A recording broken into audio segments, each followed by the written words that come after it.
জামাত ইসলামের পক্ষ থেকে সাতক্ষীরা 1, জেলা 15 এবং সাতক্ষীরা 2, সাতক্ষীরা সদর দেভাটা এই আসনের আমরা ইলেকশনে কন্টেস্ট করার জন্য আমরা চেষ্টা করে যাচ্ছি। তো আমরা আজকে এসেছিলাম জেলা নির্বাচন অফিসে।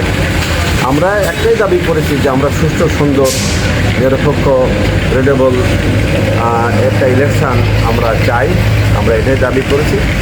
জবাবে ইলেকশন অফিসার, জেলা ইলেকশন অফিসার তিনি আমাদেরকে আশ্বস্ত করেছেন যে তিনি তার অফিসের পক্ষ থেকে শতভাগ তিনি চেষ্টা। আর একটা দাবি করেছি যে আমরা 100% ইলেকশন অফিসের যাবতীয় নিয়ম কানুন আমরা মেনে চলব, কিন্তু কেউ যেন কোনো অনিয়ম না করে সেই ব্যাপারে অফিস যেন এই ব্যাপারে দেখে। উনি এই ব্যাপারে আমাদেরকে আশ্বস্ত করেছেন যে না, এই ইলেকশন অফিস কোনো ব্যাপারে কোনো পক্ষপাতিত্ব করবে না এবং কোনো ধরনের কোনো অনিয়ম তারা হতে দেবে না।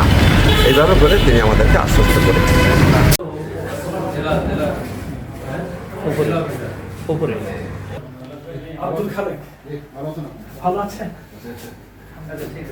আমার ভাইয়ের সঙ্গে বাড়ির সাদা ভাই কলার ইলেকশন অফিসে গেছে।